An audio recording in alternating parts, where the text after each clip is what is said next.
No es cierto que la isla es una e indivisible. Sí es una sola isla, pero con dos países con muchas diferencias.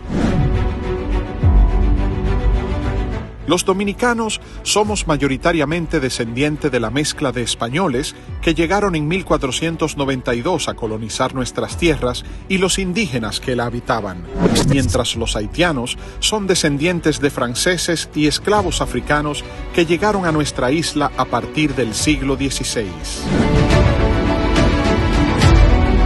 En Haití se habla creol, un dialecto derivado del francés, mientras que el idioma oficial en la República Dominicana es el español.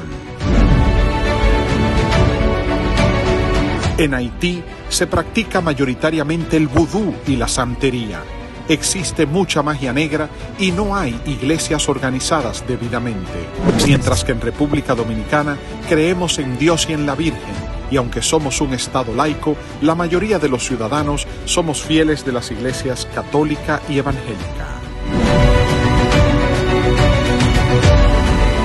Mientras en Haití impera el caos, el desorden, el bandidaje, la corrupción, la industria de secuestros, el crimen organizado y asesinan su presidente,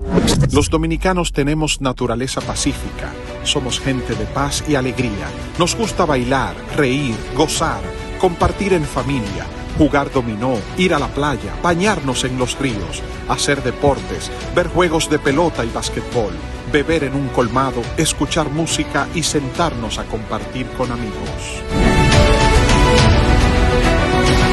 Los dominicanos no somos perfectos y nos falta mucho por crecer y por mejorar,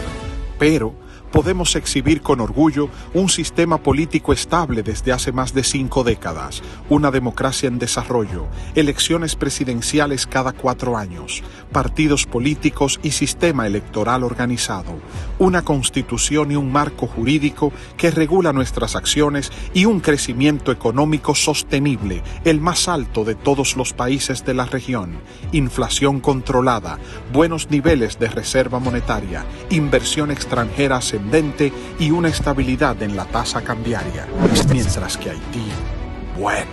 un caos total, un estado fallido, un país sin instituciones, en pobreza extrema, una verdadera desgracia, cuya situación nos amenaza como vecinos y nos coloca un peso sobre nuestras espaldas que no somos capaces de soportar. En fin, los dominicanos y los haitianos